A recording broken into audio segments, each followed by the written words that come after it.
Okay.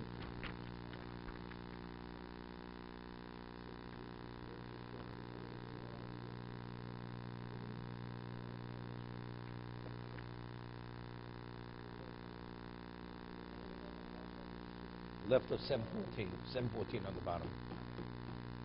Okay. Now we know how to get Chaim awake. Just don't banish focus. Okay.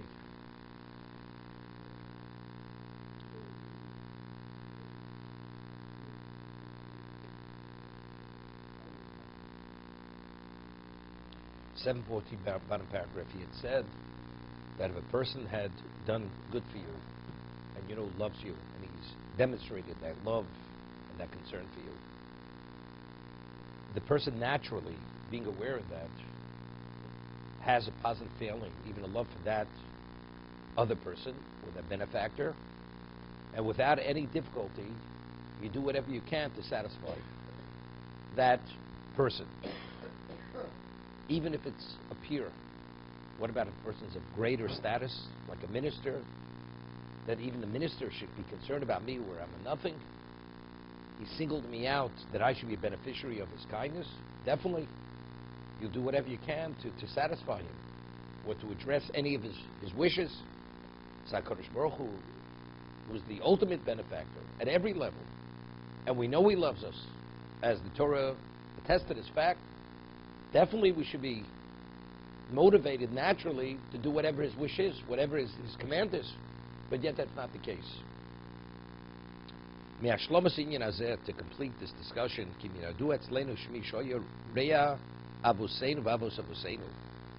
person has been, it's been a family relationship going back generations. It's not only you, it's your grandfather, your great-grandfather. The family's been close for years. Right? I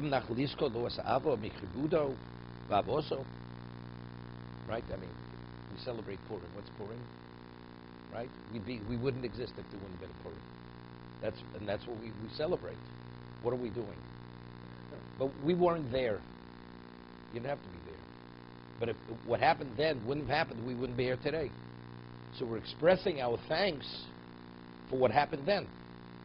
So the relationship between HaKadosh Baruch Hu and Klal Yisrael goes back thousands of years in terms of we were singled out what he did for us. As a result of that, you have to have that positiveness. As he says, your fellow and the friend of your father you should not abandon. But it's your father, it's not you. The answer is because if it's your father, it's you.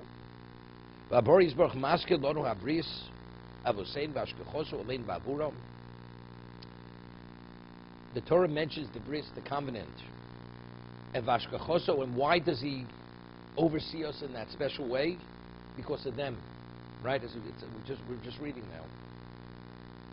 Why did Hashem desire us? Is it us or is it our Avos? It's our Avos.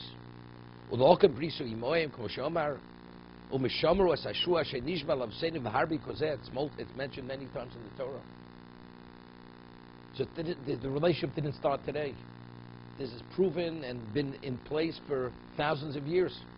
Whatever he's done for us is because of that.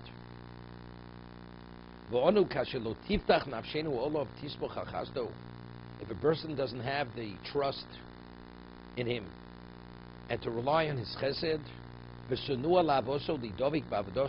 gravitate towards his love and to be dedicated to his service, and to pour out our supplications before him. Or penu kosher. How earthy is our nature? How stiff-necked are we? And how little belief do we have? And how difficult are we that we can't gravitate after truth? We remember nothing. It's like somebody say, how do you behave this way? After all that this person did for you, how do you behave this way? You have people, they used to say it in America, but you don't say it unfortunately any longer. People came to the United States, the opportunities were endless, and are endless. And they couldn't care about the government. And but one time there was a feeling of patriotism there. Couldn't care. You know, they're just here to do whatever they want, take advantage, no give back. They give back nothing. How do you do this way? How could you be such a beneficiary only on the receiving end and not want to contribute anything and be destructive? Right? But there are people this way. It's the same idea. They only know how to take, there's no giving. They only see it their way, there's no other way to see it.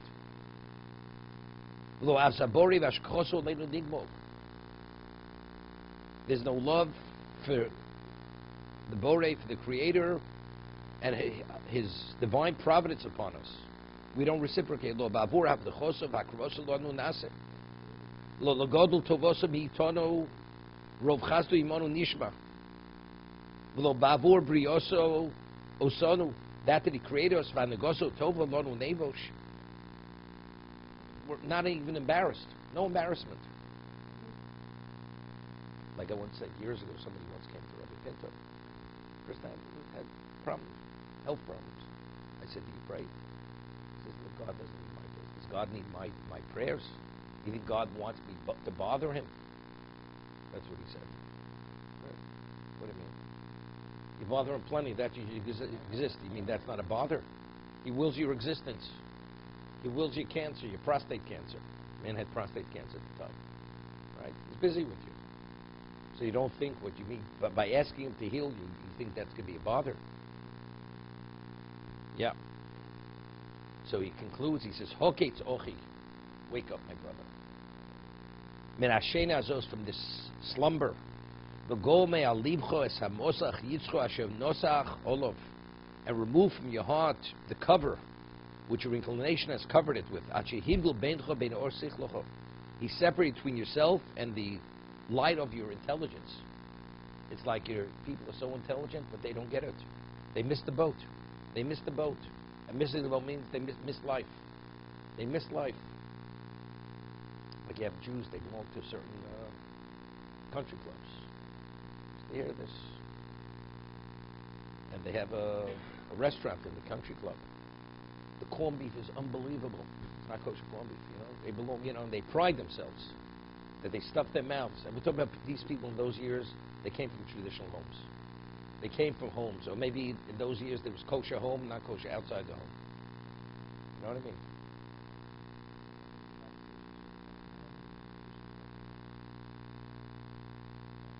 At the country club. Halavai.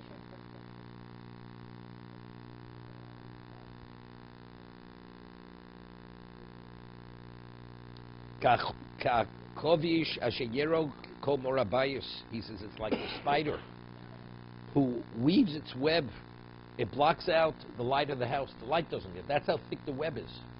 That's what the Yitzhahara spins its web on our hearts, that our emotions become totally inoperative. Yaviv Yistom gets thicker and seals it. Literally, no ray of light gets through that web. But initially, it's very thin. The web can be broken easily and the light gets through. But as it continues to repeat itself, it strengthens, it gets thicker and thicker. Eventually,